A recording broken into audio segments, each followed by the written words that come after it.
J'ai avec moi en studio Mathieu Bock-Côté, sociologue et auteur. Bonsoir. Bonsoir.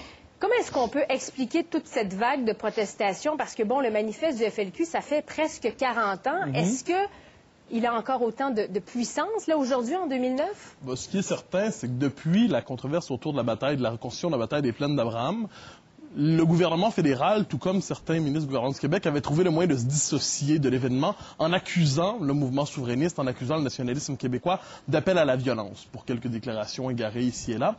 Et il semble que ce soit devenu un élément rhétorique renouvelé, inattendu, une forme de stratégie inattendue de certains leaders fédéralistes, que d'associer délibérément, médiatiquement, publiquement, le nationalisme québécois à la violence. Et à partir de là, on est prêt à utiliser tous les arguments disponibles, si je puis dire, pour faire cette association, sinon maladroite, peut-être maladroite, mais peut-être même, dirais-je, injurieuse. Ce qui ne veut pas dire, cela dit, que la lecture du manifeste du FLQ, comme s'il s'agissait d'un document parmi d'autres, soit une décision judicieuse. Donc je distinguerais entre, d'un côté, une décision qui n'est peut-être pas judicieuse, la lecture de ce manifeste n'est peut-être pas ce qu'il y a de plus approprié, tout simplement. Ça fait partie de l'histoire du Québec. Bien évidemment, tout comme fait partie de l'histoire du Québec, je dirais, les déclarations de René Lévesque qui suivent la découverte de la mort de Pierre Laporte, des déclarations qui sont peut-être beaucoup plus représentatives du Québec que le manifeste du FLQ.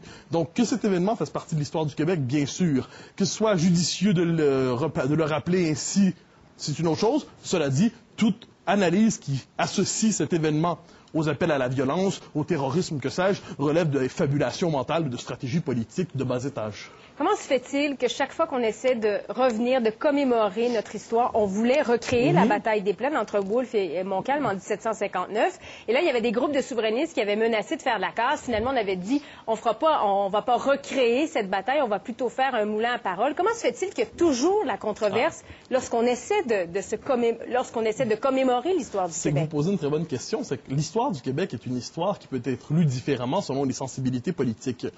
Pour l'immense majorité des Québécois, bien évidemment, la bataille des Plaines d'Abraham, ça représente une défaite, une fracture profonde dans l'histoire du Québec qui ouvre un chapitre qui est celui, appelons ça, dont on s'est partiellement sorti, qui ouvre le chapitre de la domination d'une certaine manière du Québec. De l'autre côté, quand on regarde l'histoire du point de vue du Canada anglais, ça représente un grand moment de victoire dans la création, dans la constitution du Canada. Donc je dirais que les débats autour de l'histoire sont symptomatiques de débats autour de l'identité, de la division politique, mais de division aussi au niveau de l'identité. C'est-à-dire les Québécois peinent à savoir reconnaître véritablement leur histoire. Ils connaissent les grands événements, ils connaissent les grandes marques de l'histoire, mais quand vient le temps de traduire ça politiquement, ça c'est une autre question qui s'ouvre à travers ça.